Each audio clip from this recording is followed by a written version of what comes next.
Vamos lá. Controla aí.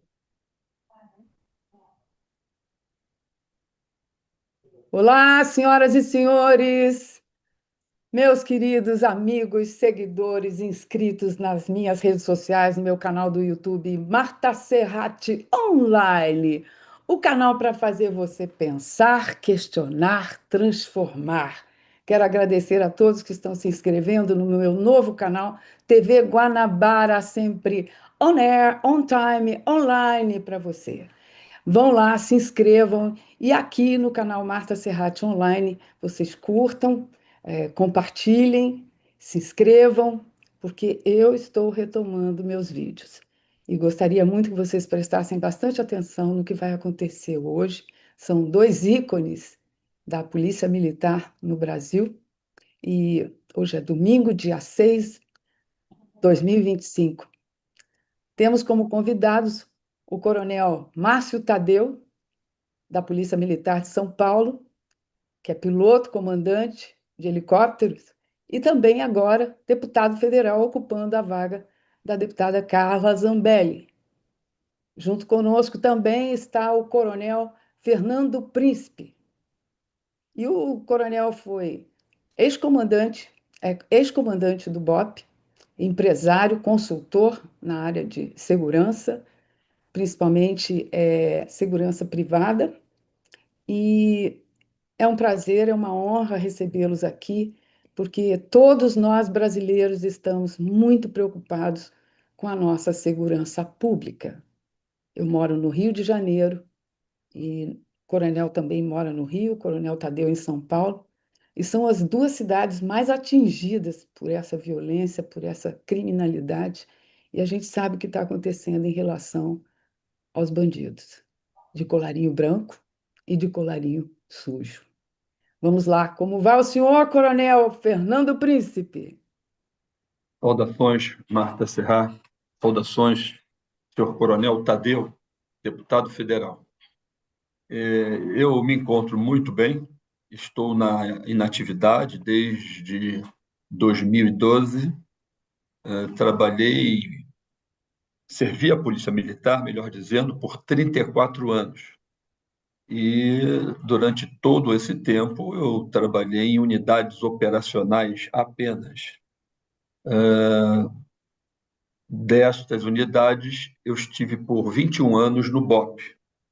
É uma unidade que eu cheguei em 1984 e saí de lá em 2006. Mais ou menos essa é a minha trajetória, né? Fazendo um comentário em poucas palavras. Servi posteriormente em outras unidades, 24º Batalhão, onde comandei, 24º, 6º Batalhão, 9º Batalhão, até o Batalhão Prisional eu fui diretor. Desculpe. Eu estou gravando por segurança, para a gente não perder a live. Ok. Bom, de uma forma geral, é isso. Coronel Tadeu, vamos lá, conte-nos um pouco da sua trajetória também e, e como está lá o nosso Congresso Nacional, né? Vamos conversar sobre seus projetos de lei. Eu já sei que você tem dois muito importantes, mas vamos lá. Gostaria muito que o senhor contasse para todo mundo aí como é a sua vida lá e a sua trajetória profissional, empresarial. Bom, boa tarde para todo mundo. Boa tarde, Marta. Obrigado pelo convite. Boa tarde, Fernando. Prazer conhecê-lo. Não o conhecia antes. E, bom, falando aqui da minha carreira, foram 30 anos na Polícia Militar do Estado de São Paulo, trabalhando aí por diversas unidades, 2 batalhões de choque, unidades do policiamento, algumas unidades administrativas, uma carreira bastante intensa, né? Rodei aí por cerca de 15 a 20 unidades aqui na PM de São Paulo. Tudo aqui na capital, sempre trabalhei em São Paulo. Comecei muito novo, com 16 anos, né? Aposentei aos 30 anos de serviço e depois segui um tempo aí como piloto de helicóptero. Aí fui eleito em 2018, e ocupei a cadeira de deputado federal lá por 4 anos. Na reeleição faltaram 890 votos, então eu fiquei de suplente. E nesse momento estou substituindo a Carla Zambelli, que está licenciada na condição de suplente. Ela tem aí um embate jurídico para tentar vencer, né? A gente sabe que está um pouco difícil, mas ela ainda está na luta jurídica, está numa batalha jurídica junto ao Supremo Tribunal Federal e também à Justiça Eleitoral. Enquanto ela está tentando sair dessa turbulência, eu estou ocupando a cadeira de deputado federal lá, defendendo não só o São Paulo, mas como o Brasil como um todo, né? A situação política, todo mundo sabe que é bastante tensa e bastante disputada também, né? Nós temos aí principalmente o renascimento da direita brasileira, então eu faço parte desse seleto grupo que é a direita brasileira e contra a esquerda no Brasil, né? Não dá para a gente, claro que a gente tem pauta para tudo quanto é lado, né? Saúde, educação, segurança pública, infraestrutura, tem problemas para tudo quanto é lado, mas existe algo por cima disso tudo aí que é justamente a guerra ideológica que a gente vem travando com a esquerda aqui no Brasil. E eu faço parte dessa guerra com toda certeza, como um grande seguidor aí do ex-presidente Jair Messias Bolsonaro. Então, um resumo aí do que é o Coronel Tadeu, Marta. Coronel Fernando Príncipe, pouca gente sabe assim da história, né, da criação da Polícia Militar no Rio de Janeiro. Eu queria que o senhor fizesse um breve relato aí sobre essa história da polícia, da gloriosa Polícia Militar do Rio de Janeiro. Bem, há algumas pessoas que dizem que eu não conheço exatamente a história das demais instituições. Tenho uma ideia geral, mas a única que tem certidão de nascimento, que é o decreto de D. João VI, né, o príncipe regente, é a Polícia Militar do Estado do Rio de Janeiro. Ela, na verdade, não tinha esse nome, porque, se não me engano, foi a Constituição de 56 ou 46. Bom, eu vou apurar, que definiu que essas estruturas, que poderiam se chamar Força Policial, outras, Brigada Militar, todas elas fossem consideradas polícias militares. Mas, em 1809, 13 de maio de 1809, D. João VI ele cria a Guarda Real de Polícia da Corte. E ele, no decreto imperial, ele alega que havia necessidade de criar uma divisão militar aos moldes que ele havia criado em Lisboa, com regimento de cavalaria, regimento de infantaria, batalhões, né, de infantaria, e ele já estava preocupado que esta estrutura que estava sendo criada estivesse voltada para restabelecer a paz e o sossego público, que ela estivesse voltada para o crescente tráfico na corte. E esse tráfico, na verdade, era de pessoas e metais preciosos, né? Contrabando de uma forma geral. Então, o que se buscava, além de outras questões, eram essas.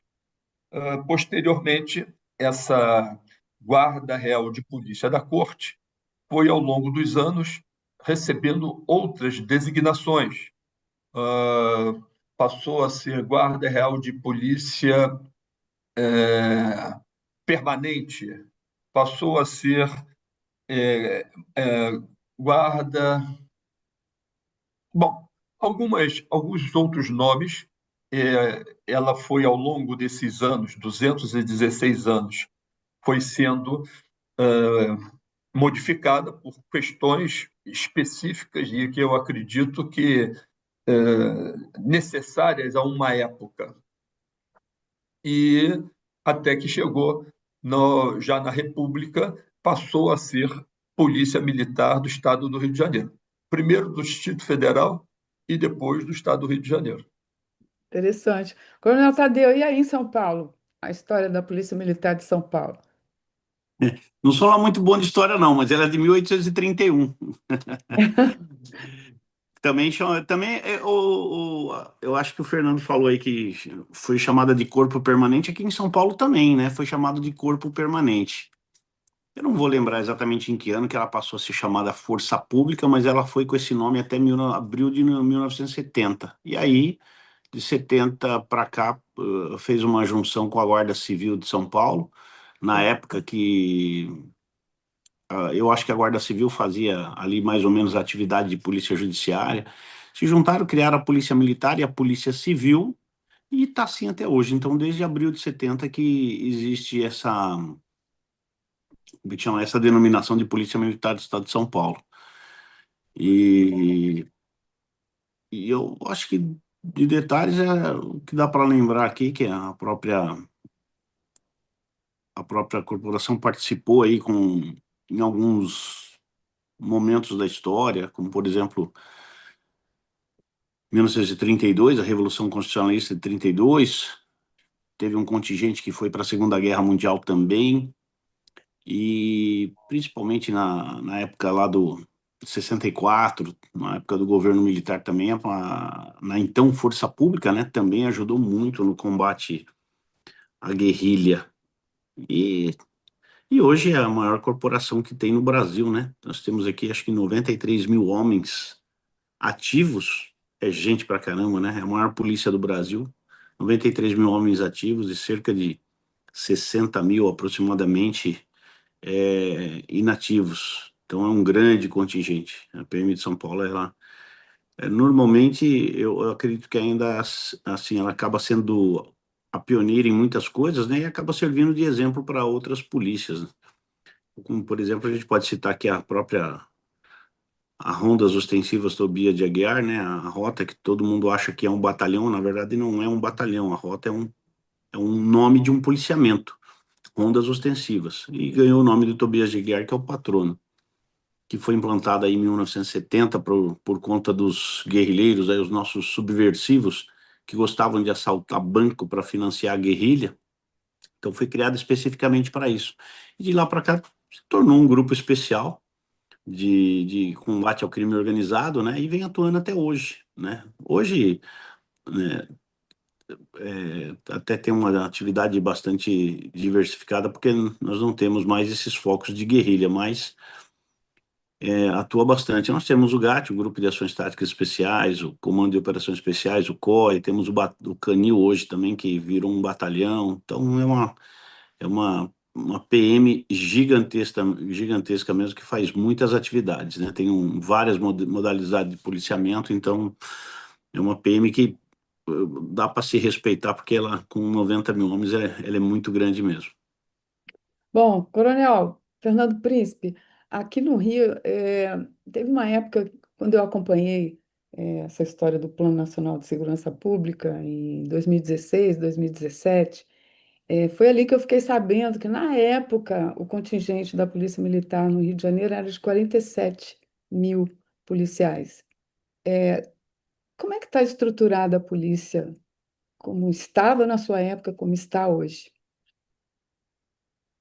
Bem, é, eu voltaria a falar com o Coronel Tadeu o seguinte: só gostaria de ter uma ideia, Coronel Tadeu, é aspirante de que ano, por favor? 84, Ah, tá. Eu sou 83, um ano antes, né? muito Somos mais. praticamente da mesma geração. A Polícia Militar no Rio de Janeiro, ela, durante até uns 10 anos atrás, já teve 53 mil homens.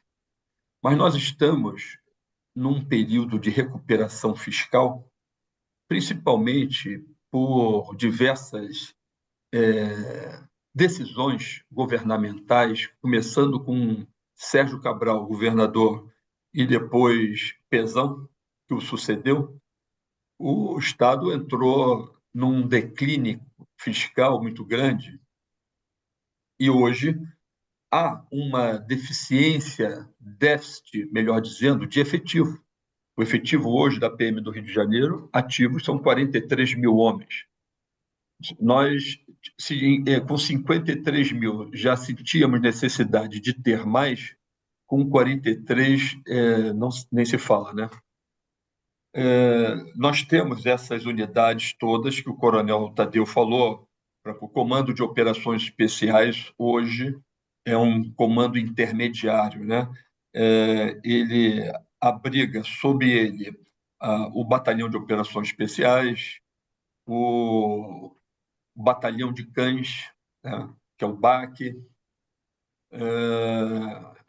outras unidades congêneres.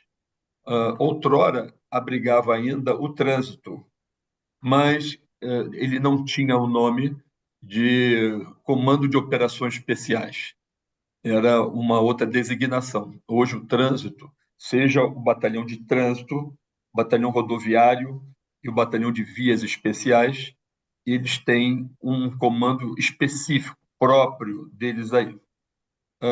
A Polícia Militar, no estado do Rio de Janeiro, ela vem passando por muitas mudanças administrativas, tanto que, quando eu vou ao quartel-general, que já foi chamado Quartel dos Barbonos, por essa razão, Marta havia tido um insight de perguntar, logo no início da nossa conversa, por que eram chamados Barbonos. É porque era o quartel-general, antes ele era um convento, né? E se atribuía esse convento aos freis barbonos. Barbonos também porque eles usavam barbas. Tem essa correlação na história, né? E a partir da criação da Polícia Militar, e eu vou me referir assim, Polícia Militar, só para a gente ter uma referência mais objetiva e direta.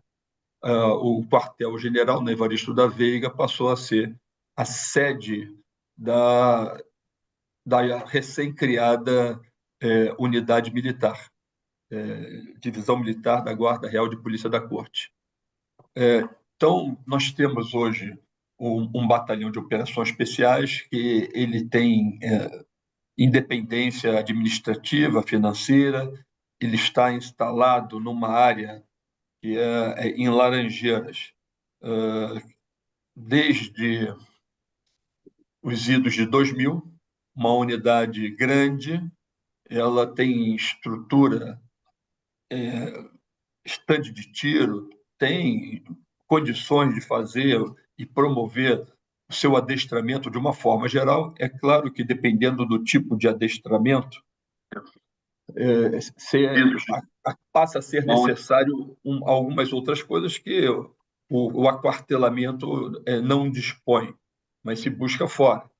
A unidade vem crescendo, e eu vejo que uma das unidades na Polícia Militar, que ela notoriamente ela vem se destacando e crescendo logisticamente e operacionalmente ao longo dos anos. Se nós tivermos que falar de uma unidade policial militar que tem crescido ao longo dos anos, é o BOP.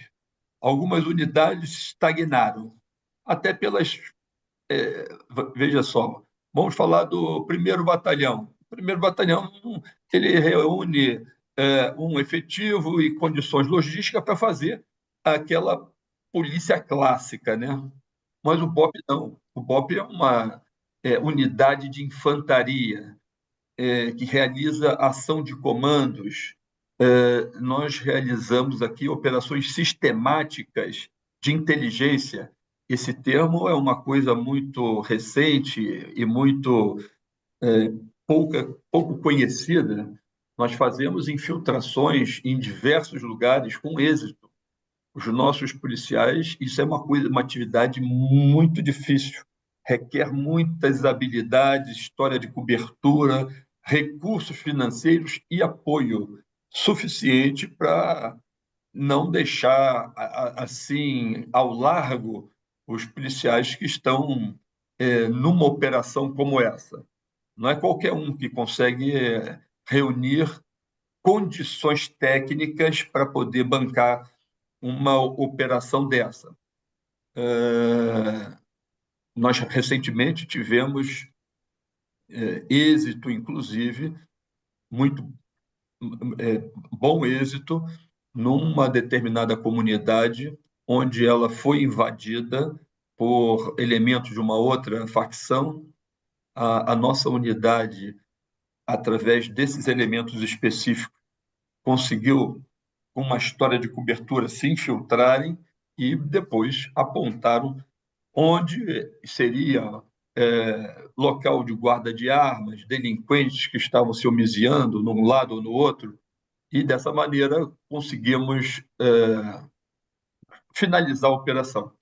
E eu falo a finalização de uma forma geral, né? Porque muitas das vezes o delinquente está armado com um fuzil, não se entrega.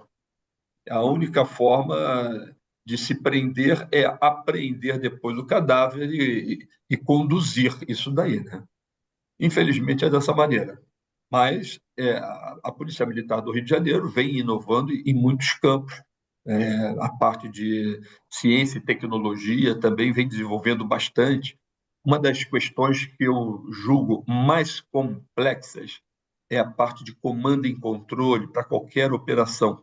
É um item específico onde, numa operação, o comandante da operação tem que estar durante todo o tempo sabendo onde cada fração está ou percorrendo ou está baseada por alguma razão específica. Isso é complexo e muitas das vezes não se consegue êxito o suficiente, por deficiências, né? Diversas. Outrora, nós tínhamos como comando e controle apenas um aparelho rádio, que chegava, dependendo do local da operação, ele falhava. Era só iniciar a operação nesse local específico, ele falhava. Isso gradativamente chegou-se a concluir que o rádio já não servia para nada. Tanto é que hoje aquele modelo de outrora não é mais usado. E há bastante tempo nós temos outros equipamentos que fazem essa referência, georreferência, né?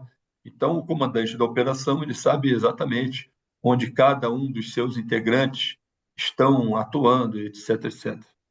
Mas a Polícia Militar, como todos os outros estados da federação, eu observo que elas vêm se destacando nessas questões técnicas, operacionais e tecnologia, né? Porque a tecnologia é O inseparável. senhor me lembrou agora, eu não sei por onde anda, como está o Fernando Moraes, porque uma época eu fui lá, na delegacia aqui na 14ª, onde ele era lotado, e, e eu queria saber a história, né, dos sequestros, porque ele atuou muito. E assim, ele mostrou para mim, olha aqui, ó, você está vendo esse equipamento aqui, ó? A gente consegue descobrir tudo assim, ó. Olha, eu ri tanto, eu ri tanto. Eram aqueles gravadorezinhos assim de teclinha, retangulares, com gambiarras de fios assim no telefone. Ele falou, isso aqui que eu uso para encontrar os sequestradores. Eu falei, a inteligência da polícia usa isso aí. Já faz bastante tempo, né? Então, eu não sei por onde anda o Fernando Moraes, um abraço. E o Coronel Tadeu, e em São Paulo, né? A gente sabe que ali o crime é mais unido e tem menos facções do que aqui no Rio, né? Porque nós estamos sitiados mesmo pelo crime. Essa estrutura toda que tem aqui no Rio é compatível e comparável também com o que está acontecendo na Polícia de São Paulo? Cada estado tem a sua realidade, né? O crime no Rio avançou muito, lamentavelmente com a conivência de muitos governantes, né, da classe política, e permitiu que o crime dominasse não só as comunidades, as favelas aí, mas dominasse muito mais do que isso. E é uma realidade bem diferente aqui em São Paulo, né? A ideia, pelo menos aqui, a PM, ela tenta o máximo possível, né, dentro das suas limitações, e hoje não são nem limitações técnicas, né? que capacidade a PM tem, né? Mas os dias vão ficando cada vez mais difíceis aqui, porque o próprio judiciário, às vezes, não ajuda muito, dificulta demais a ação da corporação. Mas nós temos uma realidade bem diferente ainda, relativamente tranquila. Claro que existe o crime organizado, tem o contrabando de armas, tem o contrabando de drogas, que é grande tanto quanto o Rio de Janeiro, mas aqui eu fico até feliz, né? Porque hoje, com o advento aí dessas redes sociais, todos os dias eu vejo grandes apreensões por parte da polícia. Teve uma que me chamou até a atenção esses dias atrás, foi na região de Sorocaba, provavelmente ali na região de Itapetininga. Os caras prenderam, foi a maior apreensão que eu vi desse ano, de 4,5 toneladas. Inclusive, estou até pedindo lá pela Comissão de Segurança Pública, elogiar os policiais que participaram, porque realmente foi uma apreensão muito bonita, né, muito grande, né, bem significativa. Isso eu acho, né, que eu acho que incomoda o crime organizado, né? Então, a nossa PM aqui, ela tá bem, graças a Deus, a gente sabe que tem dificuldade, né? A sensação de insegurança ainda existe, né? Não dá para dizer, ah, não, aqui São Paulo é tranquilo. Não, não é tranquilo, não. Tem roubo, tem assalto, tem roubo de celular, tem roubo de moto, tem roubo de carro, mas Caminhões. caminhões, cargas, né? Não, ela não é tranquila. Mas, de longe, né? Tá bem longe realmente Eu acho que de a gente ser, tem de que ser o que é o Rio de salientar Janeiro. também a lavagem, né, de dinheiro, porque o governador Tarcísio, ele, por coincidência, dia 8 de março, eu estive em São Paulo com ele, num evento, né, da Secretaria de Direitos Humanos do Estado de São Paulo, e eu saí de Minas, pela Fernão Dias, e fui até São Paulo. E no caminho, porque eu gosto de pesquisar muito, e eu percebi que num dos postos de gasolina onde eu parei, eu e a minha assistente fomos almoçar, e aí a primeira coisa que eu observei é que a comida era muito ruim. E depois, em seguida, chegou o garçom, um dos garçons. E aí eu notei que ele estava usando uma tatuagem que é aludida ao crime organizado. Era uma carpa aqui. E o crime organizado tem várias tatuagens. Palhaço, matador de policial. Os senhores me corrijam se eu estiver errado. Tem o Yin Yang, né? E aquilo me chamou a atenção, porque eu pensei, o crime chegou aqui também. Ou então é algum arrependido que está trabalhando, que seria uma coisa muito positiva, né? Mas depois que eu ouvi o governador Tarcísio, ele disse que o crime está comprando imóveis, fazendas, restaurantes, enfim. Isso agrava mais ainda, né, a expansão do narcocrime político organizado. Bom, eu vou lhe falar, Marta, o crime, ele, se você acha que vai se surpreender ou se surpreendeu do crime ter chegado em alguma cidade brasileira, comece a pensar diferente. Qual o local que ainda não chegou? Eu vou falar aqui pelo meu estado, mas mais ou menos nós temos isso Brasil afora. Hoje, o tráfico de drogas ele não representa a principal receita das quadrilhas de traficantes. Essas quadrilhas elas foram prestigiadas recentemente por uma decisão de um ministro do STF que eu digo para qualquer um a qualquer momento, uma decisão estranha, uma decisão incoerente, uma decisão inconstitucional, que é a DPF 635. Mais ou menos, quem não sabe o que significa essa DPF 635, ela restringe a ação da polícia, aqui no Rio de Janeiro, das polícias, nas comunidades. E o meu primeiro questionamento foi por que ela só valeu para o Rio de Janeiro? Essa seria a primeira questão.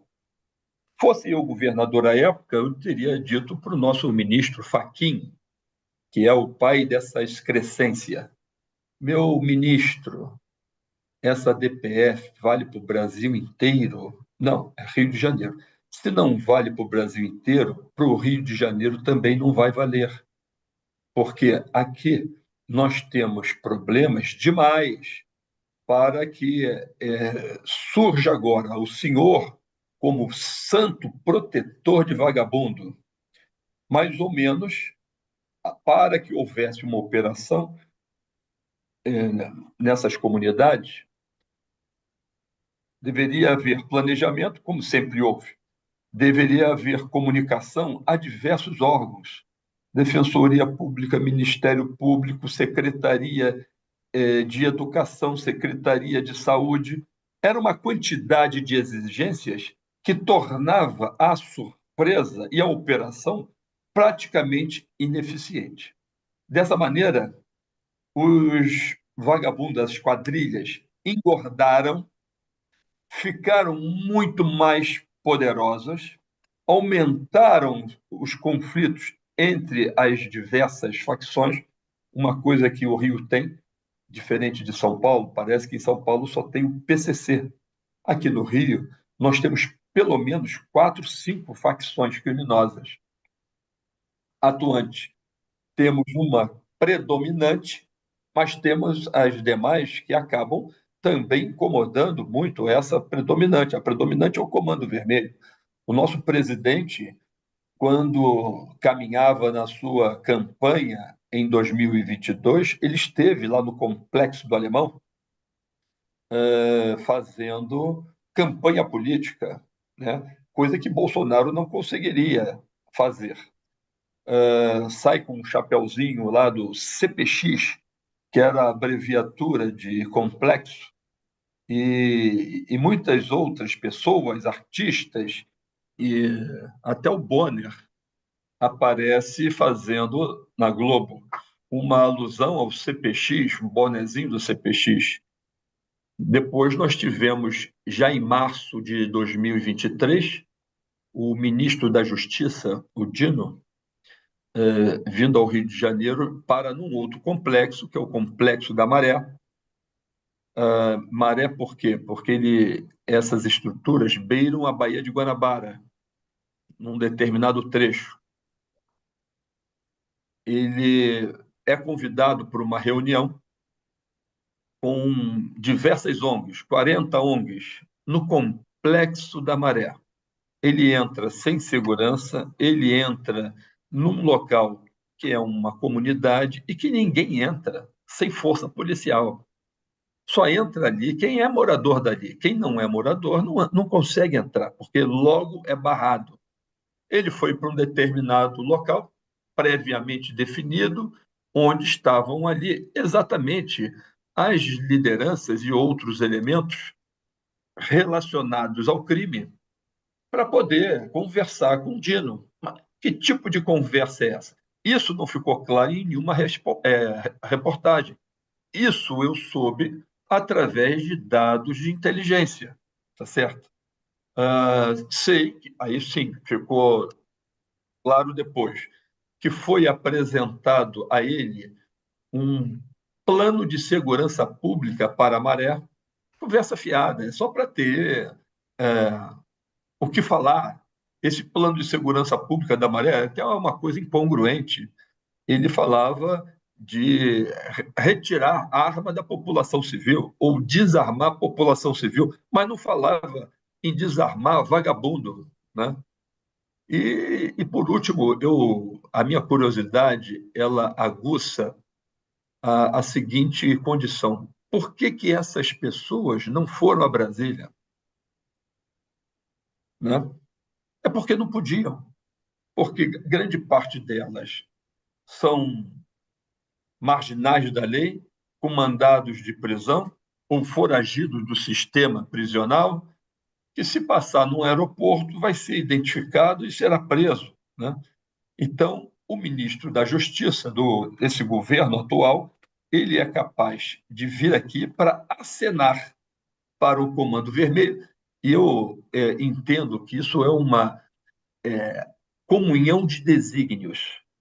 Primeiro vem essa ADPF 635, uma decisão nefasta, porque, como eu falei anteriormente, essas quadrilhas, como não tinham elementos presos, não tinham elementos mortos pelos confrontos com a polícia militar, eles não tiveram despesas na previdência própria deles, porque existe um sistema de previdência próprio, onde eles apoiam financeiramente as famílias dos irmãos que são presos, eles enviam dinheiro para os presídios, para esses irmãos presos, eles mantêm as famílias assistidas dessa maneira.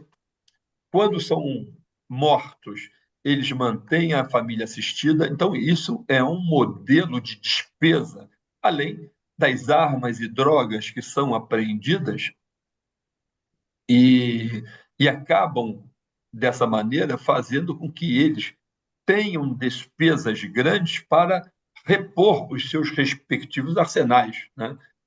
Porque ali eles lutam contra a polícia e contra pelo menos quatro outras facções. Há muitas tentativas de invasão de comunidades. Uma tenta o tempo todo submeter a outra a esse prejuízo, porque é necessário abranger mais território, agregar mais espaço.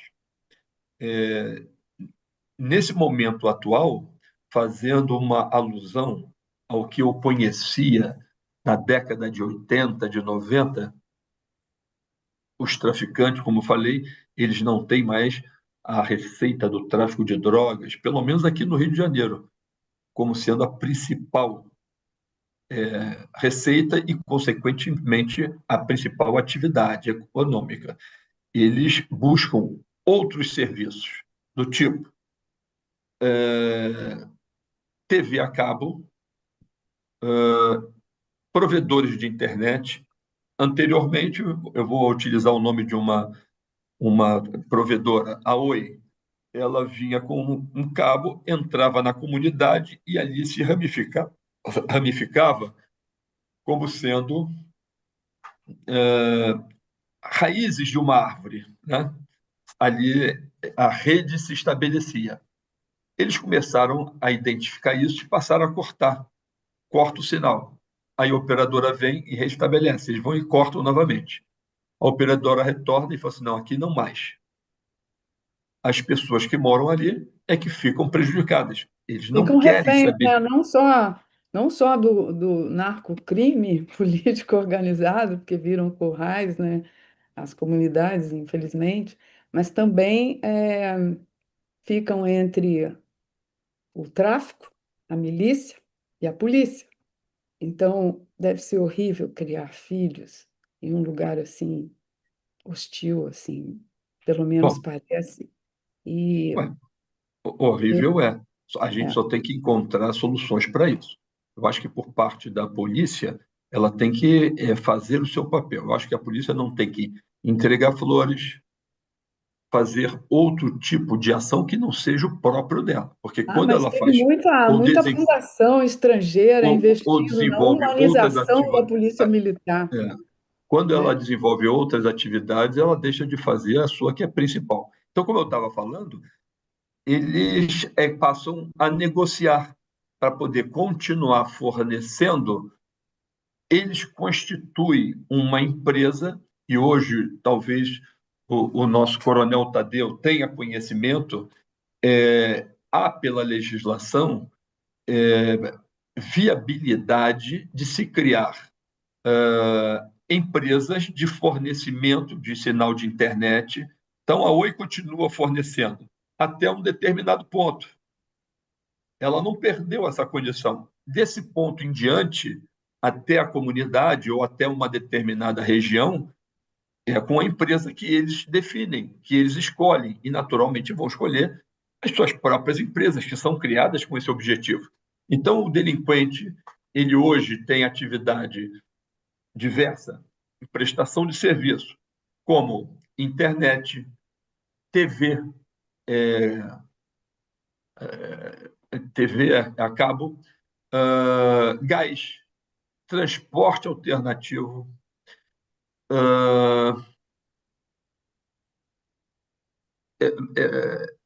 mercados. Eu soube recentemente que um morador de uma área de milícia, ele não podia chegar na sua comunidade transportando compras num saco do mercado, por exemplo, mundial. Ele tem que comprar na comunidade, porque a comunidade, o mercado já é da milícia, ou é do Comando Vermelho, e assim sucessivamente. Então, eles estão aqui no Rio de Janeiro, cada vez mais querendo ocupar regiões, e eu digo que não são mais comunidades apenas, eles já estão no asfalto, como se pudesse dizer assim na boa gíria, já estão no asfalto submetendo, principalmente na zona norte do Rio, submetendo as pessoas a esse tipo de constrangimento. E eu vejo que o nosso governador aqui, atual, Cláudio Castro, que inclusive ele integra até o meu partido, PL, ele foi frouxo e ele permitiu esse tipo de coisa. Se tiver que falar dele nesse termo, eu não teria outra forma de me referir, porque para ele deixar o que Fachin quis fazer aqui no Rio de Janeiro é porque foi frouxo. Não sei quais as demandas ele temia, mas se o camarada tem força moral, tem dignidade e tem uma polícia militar, que a polícia militar do Rio de Janeiro é uma polícia de guerra, ele tem uma PM ao seu lado, ele não tinha que temer ninguém, nem mesmo o Exército. Nem mesmo o Exército. Eu vou aproveitar em falar em Exército, eu vou fazer um comentário para o Coronel Tadeu. As nossas polícias militares são instituições de grandes guerreiros, homens bravíssimos.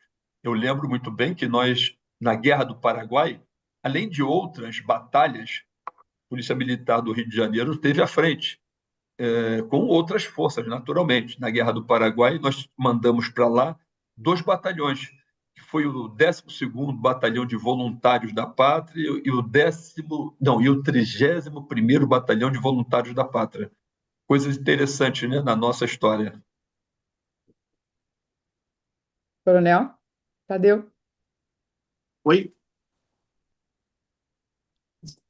Então, ele está fazendo alusão aí, o Coronel Fernando Príncipe, sobre a polícia militar e na Guerra do Paraguai, enfim, e são guerreiros desde sempre, né? Então, o Coronel poderia refazer aí esse final para o Coronel Tadeu responder.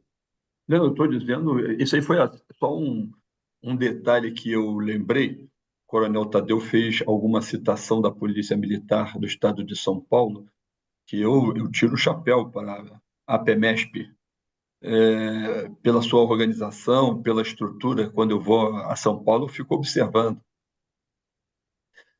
Mas aí eu lembrei de um fato que pode ser que não seja conhecido por alguns de nós, mas a Polícia Militar do Rio de Janeiro, e na época era Guarda Militar, né?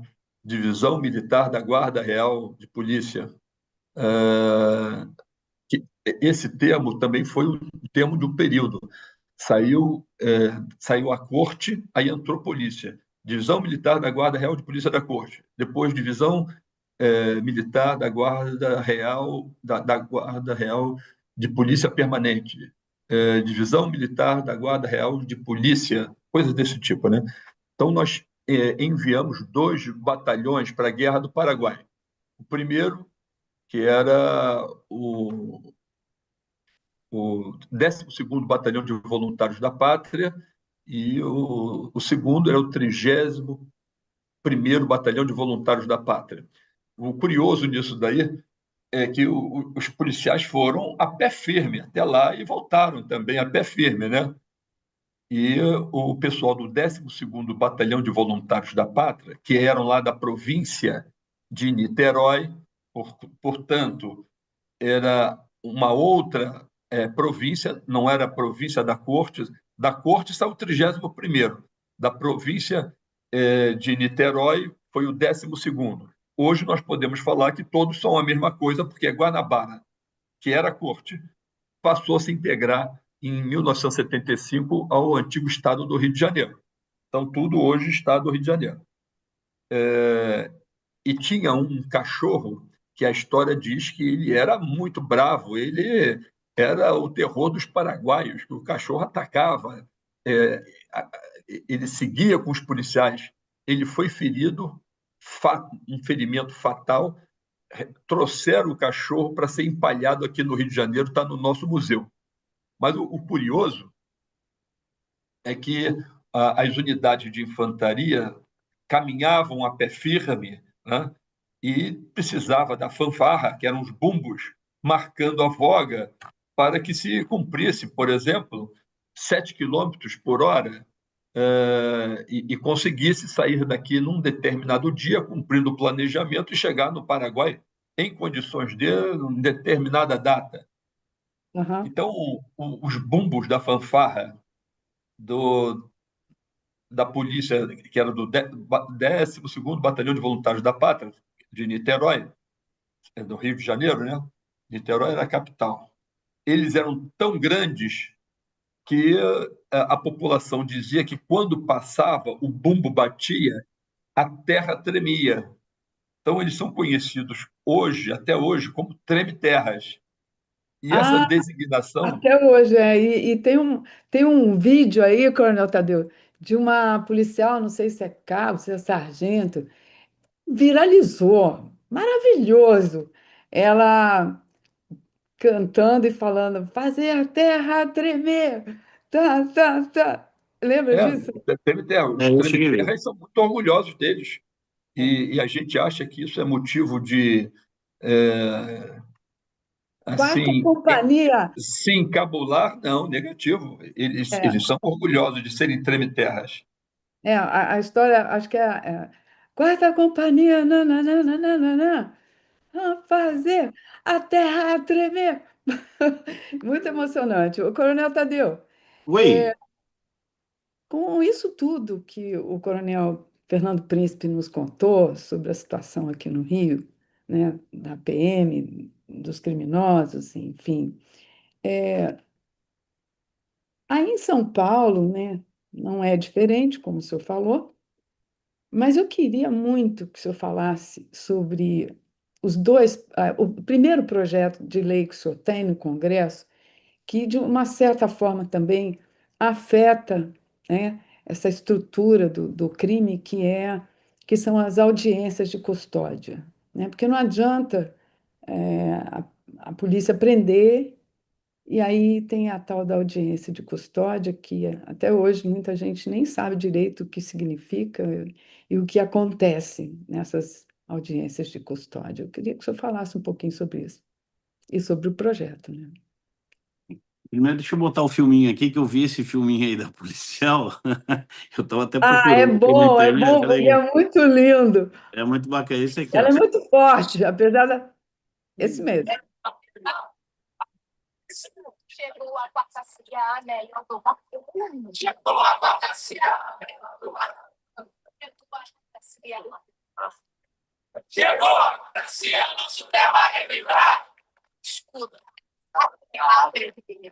Escuta. Vejam quem vai aparecer. É esse vídeo, né? Muito Quem bacana. é Eu vi esse ela? vídeo Quem é ela, viralizar. Coronel? Quem é ela? Deixa eu ver se tem alguma informação aqui no vídeo. Olha, é Deixa um eu... É do capitão. Rio, não é, o Coronel É, Fernando? é um Você fa- capitão Ah, Aqui feminino. tá. enquanto o Ela coronel deve procura, ser enquanto o comandante da coronel companhia. procura ali, o senhor sabe, É, é, gosta é, muito de falar de história, Coronel Fernando Príncipe. Só uma curiosidade, essas suíças imperiais aí foram inspiradas na história ou no seu sobrenome? Não, na história, porque eu comecei a cultivá-las no aniversário de 200 anos da nossa independência. E dessa maneira eu estava fazendo uma alusão ao imperador. Em É, algum momento as suíças ficam maiores, em outros momentos mais aparadas, como estou nesse momento. Eu as cortei o na terça-feira, sobrenome na Príncipe sexta-feira. é um sobrenome de família ou é de devoção? Não, é de família, É de é nome de família? família. É. Então, coronel, enquanto a gente não acha o nome, é sargento, eu acho que ela é sargento, não Não, é? não, capitão. Capitão, é. É. Será que A ela está única na coisa, corporação ainda? Como é a que é? única coisa que eu consegui achar foi que ela é do Cefap, né? O É, Cefap é o Centro de Formação e é. Aperfeiçoamento de Praças. E ela deve estar ali na função de comandante de companhia. Muito É. provavelmente. Quarta CIA do Cefap, achei aqui. É. Quarta CIA do Cefap. Ah, vou procurá-la, vou procurá-la. Enquanto isso, Coronel Tadeu, a gente quer ouvir aí sobre o seu projeto de lei aí em relação às audiências de custódia. Isso aí foi, eu apresentei agora esses dias, né? 2 semanas atrás aí o projeto.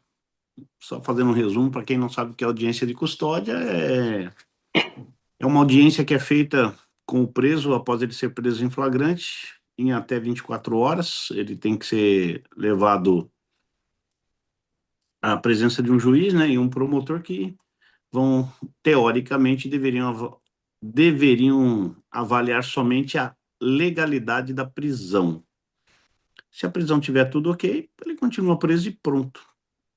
Mas o que a gente tem visto por aí é que isso não tem mais acontecido, né? Na verdade, o que eles fazem é soltar o preso, às vezes sem muito motivo, mas soltam o preso e isso gerou aí tá gerando uma discussão muito grande, né,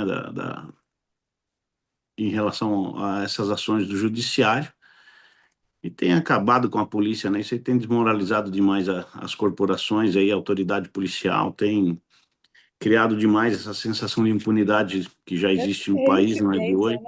né, de criminosos que vão para a audiência e são soltos. Como é que é? Não entendi. Não, eu estou perguntando se supondo, né, eu não sei, de criminosos que vão para a audiência de custódia recorrentemente, né? Isso então, além foi o que ensejou o tal do prende e solta, né? Porque tem criminosos aí que já passaram por audiência de custódia mais de 20 vezes pelo mesmo crime, né? O roubo de celular, por exemplo. Então, isso tem sido muito perverso. E aí eu apresentei justamente o projeto para acabar com isso. E vamos ver o que os deputados decidem, né? Infelizmente, a gente aprovou isso em 2019, na época no pacote anticrime, que é a lei 13.954, não, 13.969, se eu não me engano. 954 é a lei da proteção social dos militares. 13.964 ou 969, não lembro exatamente, mas que alterou o Código de Processo Penal lá no artigo 310, criando então oficialmente a audiência de custódia, porque até então era apenas uma resolução Do do Conselho CNJ. Nacional de Justiça. Era apenas uma resolução que eles obedeciam, acho que o Tratado de Costa Rica, alguma coisa assim. E, e aí, infelizmente, a gente votou e aprovou isso daí. E agora eu fiz o projeto para acabar, para ver se a gente dá um pouco mais dá uma moralizada nessa questão da atividade do judiciário. 13.964/2019. 13.964, isso. É que tem a 13, tem uma que é muito parecido também o número. A 954 é a proteção social dos militares, e a 964 é o pacote anticrime. Foram próximas uma da outra, né? Foi em dezembro de 2019. Ó, eu queria agradecer aí que o Coronel Flávio Augusto, lá de Minas Gerais, o professor, historiador, eu assisti uma palestra dele no nosso instituto, que eu sou confreira lá no Instituto de Geografia e História Militar do Brasil. A palestra fantástica dele, também sobre a história da Polícia Militar no Brasil. e ele está nos acompanhando aí. Muito obrigada, Coronel Flávio Augusto. A próxima é com o senhor, tá? Então, tem outra situação que eu queria perguntar para o Coronel Tadeu, que sobre o Plano Nacional de Segurança Pública, Coronel, porque eu acompanho essa história desde o governo Fernando Henrique, e durante o governo Temer, ela veio à tona de novo, e de uma forma muito incisiva, o ministro Raul Jungmann queria que os secretários de segurança assinassem o Plano Nacional de Segurança Pública. E como existe já essa guarda, né, nacional, e eu, como cidadã, contribuinte, eleitora, eu fico meio apreensiva às vezes, porque eu considero as polícias militares a última fronteira da democracia, de verdade. Contingente 5 vezes, ou alguém me corrija aí se eu estiver errado, maior do que o das Forças Armadas. Tem uma entrevista do general Vilas Boas, no programa do Bial, onde ele colocou que o Exército tinha 220 mil integrantes. Eu fui pesquisar, lá em 64 a população devia ser o quê? 60 milhões por aí? Se eu estiver errado, me corrija. Mas o contingente era de 200 mil. O Brasil cresceu demograficamente, né? Um país tão grande. Por que que o Exército continua com tão pouca gente? As polícias militares, eu creio que elas é uma ideia que me passou pela cabeça, eu posso estar errada também, mas é tão atacada, né? Desde sempre que eu conheço sobre a polícia militar, muito atacada, sabe? É, fundações, organizações estrangeiras ficam aqui dentro dando pitaco de como humanizar a polícia militar, outras financiando movimentos de extinção da polícia militar. Então, assim, é um sucateamento moral, financeiro, bélico, né? E eu queria, Coronel Tadeu, que o senhor me explicasse aí essa história, porque lá em dezembro de 2018, né? O, não, 2016, o governo Temer tinha como ministro o ministro Raul Jungmann, e ele marcou uma reunião com os secretários de segurança, e o presidente do colegiado não quis assinar, porque naquela época as polícias militares, principalmente Espírito Santo, Rio, São Paulo, eu lembro que envolveu um movimento, aliás, o coronel Fernando Príncipe citou aí dos Barbonos, né? Porque as mulheres de policiais militares foram para a rua, policiais civis, todo mundo foi para a rua também. E começou no Espírito Santo, por causa dos salários defasados, por causa do 13º atrasado, enfim. E existe uma conta específica para a educação e também para a saúde. E o presidente do colegiado dizia que só assinaria esse Plano Nacional de Segurança Pública se o governo federal criasse uma conta, né? Que fosse criada uma conta para receber a verba federal direto, sem passar assim pelo governador, né? Direto na segurança pública, para não acontecer o que aconteceu naquela época. Então, isso me preocupa muito, porque eles remarcaram para janeiro de 2017 e os secretários de segurança não quiseram assinar.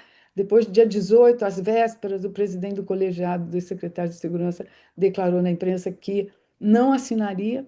E aí veio o governo Bolsonaro, acabou. Ninguém falou mais no assunto e voltou à tona agora com o governo Lula.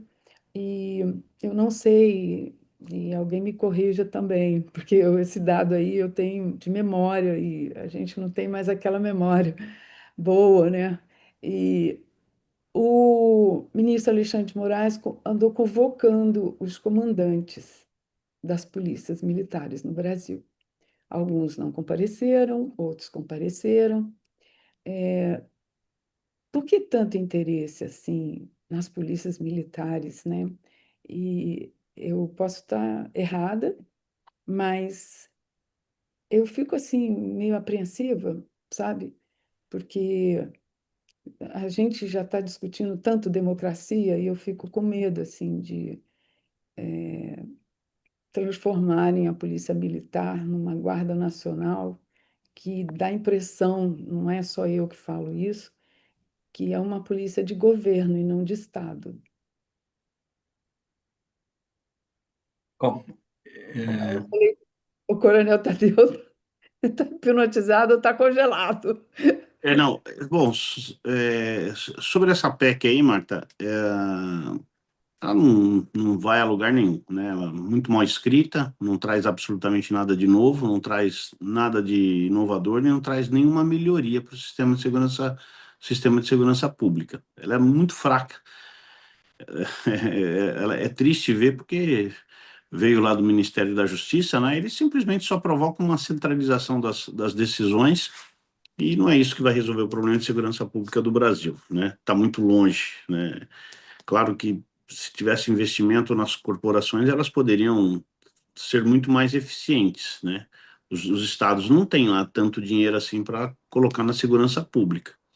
Então falta dinheiro. E lá eles têm o Fundo Nacional de Segurança Pública que eles acabam, assim, na minha opinião, não fazendo um uso legal, né? Um uso certeiro, né, do dinheiro para contribuir para a segurança pública. Às vezes é comprar viatura, comprar equipamento, isso aí normalmente os estados têm, com exceção de um ou outro, né? Precisaria se investir muito em tecnologia, Vladimir, né? essa semana, ele falou que precisa aumentar o contingente da Guarda Nacional em 10.000 integrantes.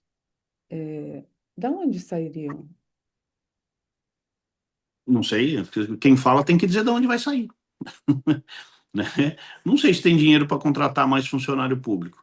Para dar aumento já está complicado, então para aumentar, o governo federal tem 1 milhão de funcionários públicos, não tem mais Nossa, espaço se para você contratar pensar que ninguém.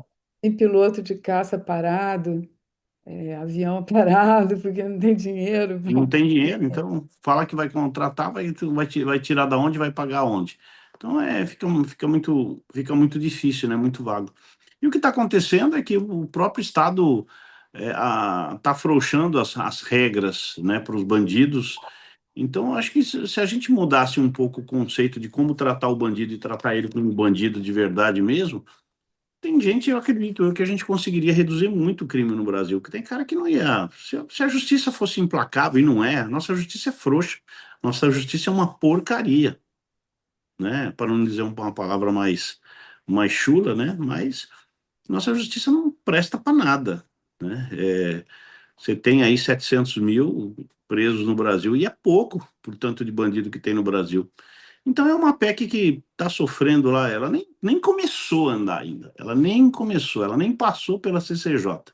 Está lá na CCJ, acredito eu que já até se encerrou, eu não peguei o prazo de apresentação de emenda, então não consegui fazer, não consegui ter participação, né? Porque já foi o prazo de apresentação de emenda. Então ela precisa, o ideal seria que ela fosse reprovada na Comissão de Constituição e Justiça e nem andasse, e nem caminhasse. Eu acho que se bobear é o que vai acontecer. Agora, se ela caminhar, ainda ela vai para uma comissão especial, né? E nós estamos entrando numa época muito delicada, porque já vamos começar o período eleitoral. Eu não acredito que eu fazendo uma análise lá do processo legislativo, eu acho que ela não vai caminhar, ela não deve tramitar, não. Vai ser muito difícil, ninguém tem vontade de fazer mais nada por esse governo. Então, acredito eu que eles não vão conseguir contribuir em absolutamente nada com essa PEC, que quem quiser pesquisar aí, o número dela é 18 de 2025, e ela veio lá do governo, veio do Ministério da Justiça. Sobre o segundo projeto de lei que o senhor tem aí, e o senhor se lembra que eu alertei que uma pessoa, inclusive um influencer da direita, postou que o senhor estava apoiando o projeto de regulamentação das leis, acho que foi isso, é, do Supremo, do Alexandre de Moraes, que estava na mão dele, alguma coisa assim, que o senhor comentou que ele estava certo, e aí eu passei para o senhor o link, né, que é o Danúzio Neto, e o senhor falou que o repórter da Globo entendeu mal o que o senhor respondeu, e o Metrópolis, o jornal Metrópolis, mais ainda, equivocado mais ainda. E aí o senhor fez um vídeo esclarecendo que não era bem isso. É o senhor que tem um projeto de lei diferente desse que está lá para a regulamentação das redes, né? Isso aí foi um mal entendido aí que o repórter acabou entendendo errado, né?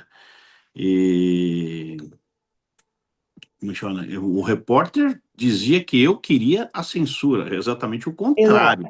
Eu É. não quero a censura, né? Justamente, né? E tudo foi em cima do comentário da decisão lá do Supremo Tribunal Federal, em cima de uma ação que foi interposta pela Meta, se eu não me engano, foi pela Meta, né? Em cima do artigo 19 do Marco Civil da Internet. E o Marco Civil da Internet, ali no artigo 19, não fala em imputar culpa às plataformas, às big techs, né, as empresas que regulam as redes sociais. Esse E projeto é do Orlando Silva, não é?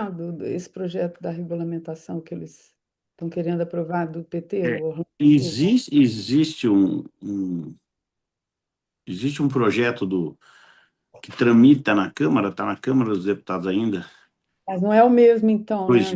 Não tem nada a ver. 2637 é o 2637, é o famoso PL das fake news, que nunca conseguiu andar porque o projeto é muito ruim.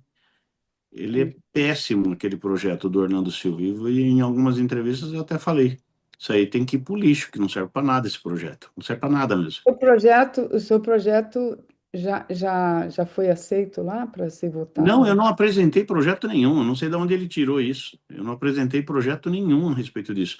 O que eu disse, que se tivesse que apresentar um projeto, seria um projeto para não censurar absolutamente nada, e não precisa.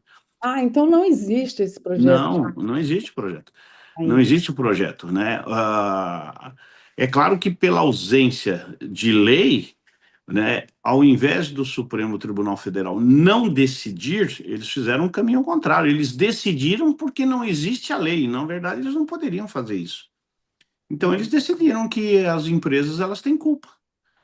Se alguém postar alguma coisa de errado, cometer algum crime em alguma postagem, a plataforma também é culpada, vai responder solidariamente. E eu acho isso errado, porque não tem nada. A plataforma ela presta um serviço. Olha, eu tenho um negócio aqui chamado rede social. Você quer usar? Quero. Então tá bom, tudo. Inclusive nos Cada termos que um pode você. responder por si mesmo. Cada um responde pelos seus atos. A plataforma não tem que responder. A plataforma, eventualmente, ela fica até. É até questionável, é claro, se ela poderia, antes de uma sentença judicial, remover algum conteúdo, né? O certo seria, né, essa questão da moderação. Se faz ou não faz moderação e de que forma se faz a moderação. Então, tudo isso ainda é muito vago, né? Então, não existe nada que trate sobre isso. Então, em princípio, paga a conta quem realmente fez a postagem, né? E meios para identificar quem é a pessoa, isso não falta. Todo mundo que está lá, todo mundo sabe quem é, onde está e assim por diante. Então foi isso que aconteceu em cima desse artigo 19, né? Onde o Supremo Tribunal Federal decidiu que as empresas então passariam a ter culpa sobre isso. E eu sempre enfatizei, olha, tudo que qualquer pessoa comete de crime já está no Código Penal, não precisa criar mais nada. O ofendido que vai lá e reclama. Eu sempre pensei assim, Coronel, Fernando Príncipe, eu fui eleita na época da Conferência Nacional de Segurança Pública, cujo ministro era o ministro Tarso Genro. Fui eleita aqui no Clube Monte Líbano para representar nessa Conferência Nacional de Segurança Pública a Guarda Municipal do Rio, a Polícia Civil, a Polícia Federal, porque eu fui assessora de imprensa lá do Sindicato dos Agentes e Servidores da Polícia Federal e também do projeto antidrogas da Polícia Federal para crianças do Brasileirinho. Então eu consegui, e sociedade civil também, né? Então eu fui lá para Brasília, representando, né, o pessoal daqui do Rio, da Polícia Civil, Polícia Federal, sociedade civil, blá, blá, blá. Cheguei lá, eram 3.000 representantes do Brasil inteiro, tudo patrocinado, passagem aérea, hotel, tudo patrocinado, Coronel Tadeu. E estavam acontecendo paralelamente também outros eventos que eu também frequentei, Salão Nacional da Acessibilidade, Salão Nacional LGBT, e tudo isso começa nos municípios, com votações para quem vai representar no nível municipal, estadual, federal, e tudo bancado pelo contribuinte. E lá, Coronel Fernando Príncipe,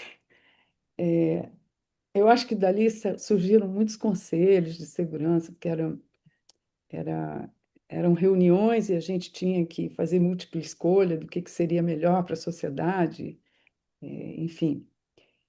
E, a um certo ponto lá, eu comecei a me sentir meio desconfortável, principalmente quando eu conheci o pessoal da Polícia Civil de São Paulo.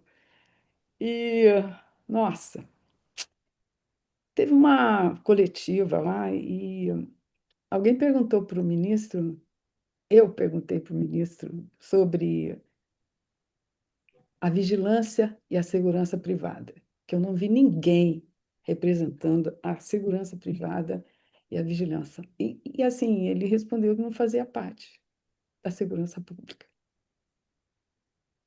O senhor é dono de Realmente, uma empresa privada de segurança e vigilância privada, né? realmente não faz parte.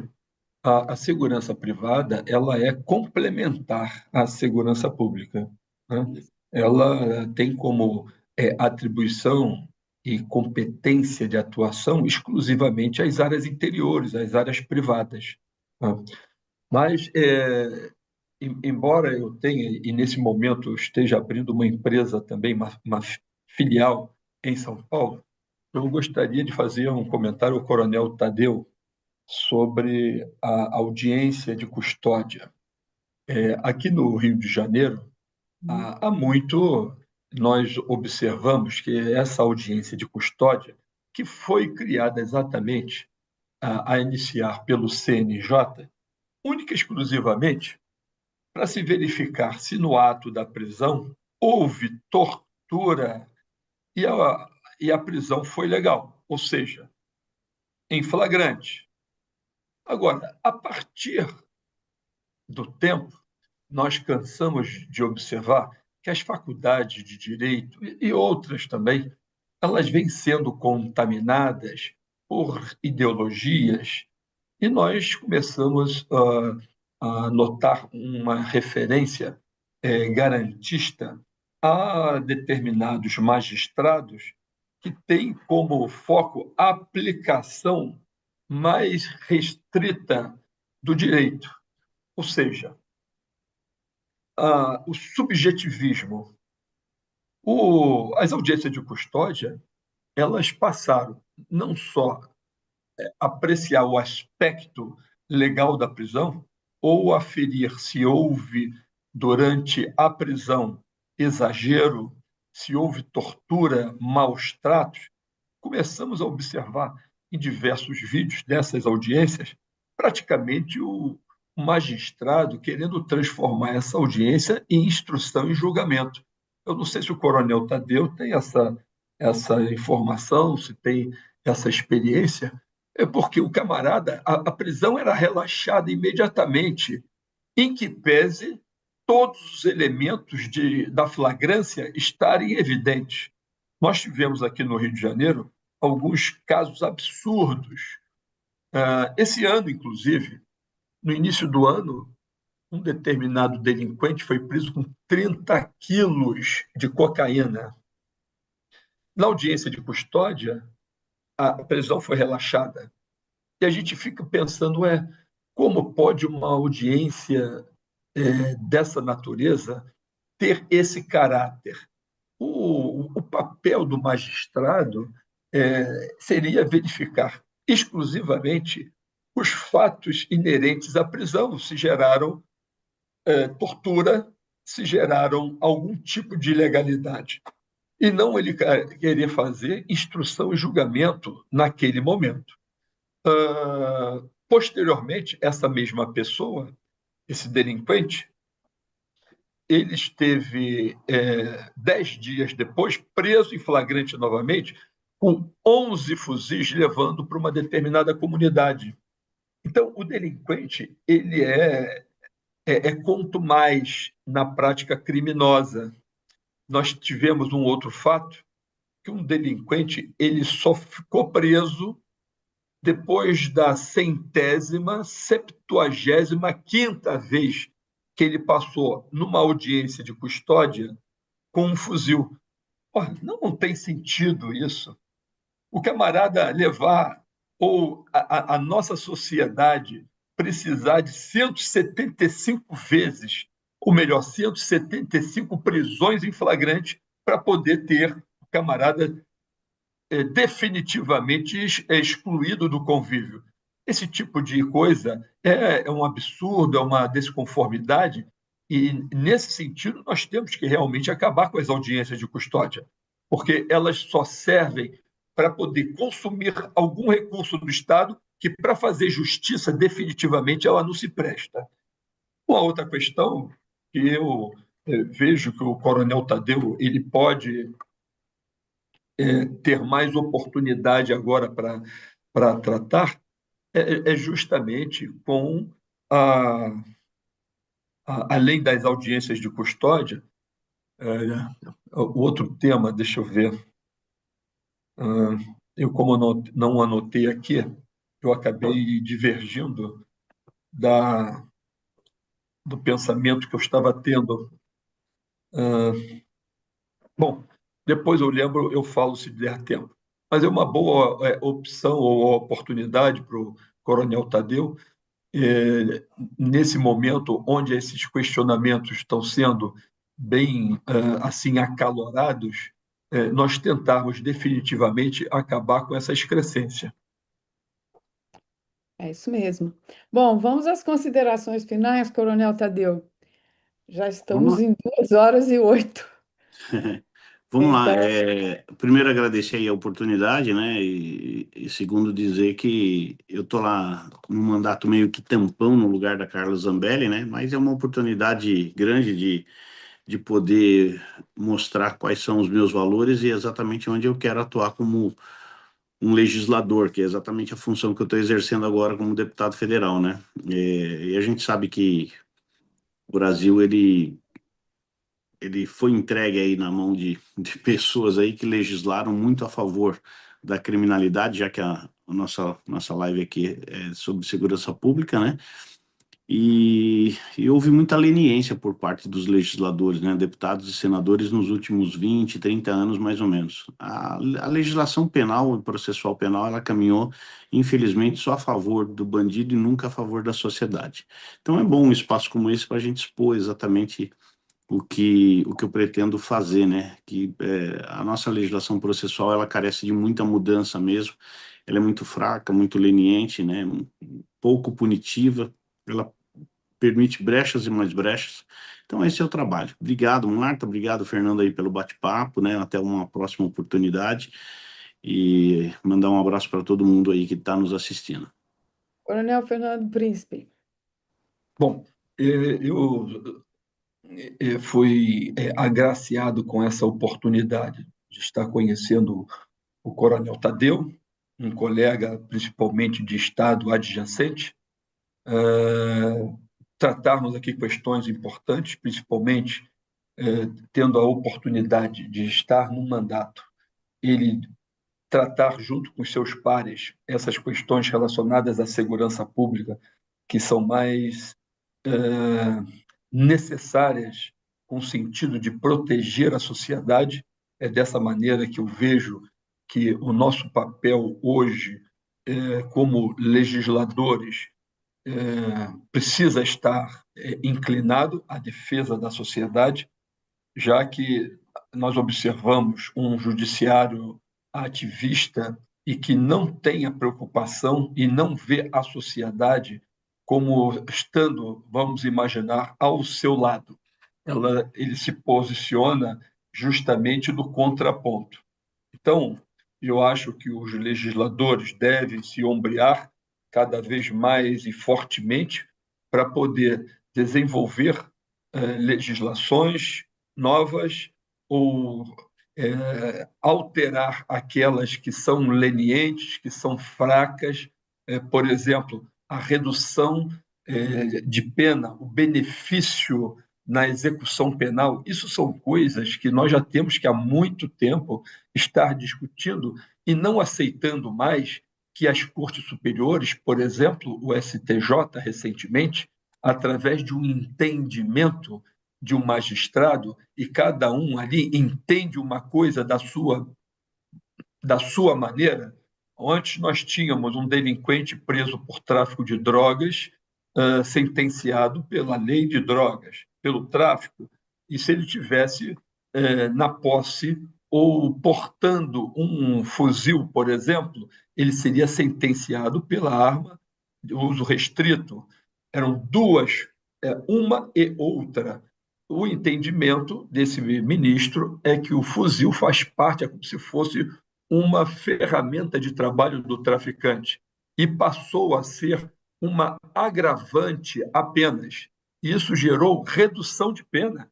Os advogados ficaram muito satisfeitos, porque eles passaram a ter benefício, ou seja, os seus clientes passaram a ter benefício. Então, é esse tipo de coisa que nós não suportamos mais, e não suportamos esses ministros tendo A os seus questão da respectivos redução da entendimentos. maioridade penal também, né? Nós temos que ter legislações específicas, bem redigidas, onde o magistrado ele fique obrigado a ler a letra fria da lei. E é dessa maneira que nós pretendemos. Não é dessa maneira que eles estabelecem que interessa à nossa sociedade. Nós somos pagadores de impostos, nós trabalhamos todos os dias, recolhemos os nossos impostos, trabalhamos 5 meses para o governo, teoricamente, pagando imposto para o governo, para chegar esses camaradas a essa hora e terem os seus entendimentos que não tem nenhum... e esses entendimentos não visam a preocupação e a proteção social. Dessa maneira que eu sugiro que o nosso deputado federal, cada vez com os seus pares, busquem a proteção da sociedade. Coronel Tadeu, só para finalizar, eu queria muito acompanhar também essa situação da redução da maioridade, que eu não sei se, não acompanhei mais se foi aprovado alguma coisa ou não. Não, está parado também. E eu quero comentar aqui, antes de finalizar essa transmissão, que o Coronel Flávio Antônio Silva Augusto, ele fez uns comentários aqui sobre a audiência de custódia em que o policial não está presente. E ele falou também que é lamentável, se entende que num Estado democrático de direito, o encarceramento é a execução. Por isso, vários infratores estão soltos. Obrigada, Coronel. A próxima é com o senhor aqui. Eu queria agradecer muito, muito, muito, muito ao Coronel Fernando Príncipe. Aqui o canal está aberto e o trabalho que o senhor está fazendo aí nas redes sociais, eu tenho acompanhado os podcasts em vários canais, várias redes sociais, e a gente precisa de gente assim, né? Que entende que só temos que ter medo de morrer quando a gente perde a nossa honra, porque realmente assim ninguém aguenta mais, todo mundo assustado, aterrorizado, e eu espero que um dia a gente volte à normalidade. Coronel Tadeu, muito obrigado pelo seu tempo precioso aí de descanso no domingo, os dois. Muito obrigada à sua esposa, Coronel, pela paciência. Meu cumprimento a todos os familiares do senhor e do senhor, Coronel Tadeu. Muito obrigada, viu? Tá Queria ótimo, eu agradecer, que agradeço. queria agradecer também aqui o nosso assistente. Cacá, Bom vem domingo cá, a todos. Cacá. Poxa vida! Estamos aqui. É. Parabéns para todos E vocês. eu vou passar o contato Obrigado. do Cacá para o senhor, Coronel Fernando Príncipe, e para o senhor, Coronel Tadeu. Vou passar o contato do Coronel Fernando Príncipe e vice-versa. Tá bom Obrigado. assim? Ok, Daí vocês ficam em contato. Muito muito obrigada obrigado. a todos. Que Boa Deus nos sorte, Coronel abençoe. Tadeu. Boa sorte para você também, Fernando. Boa sorte para todos vocês. Muito Conte obrigado. conosco, todos Obrigado, vocês. Marta.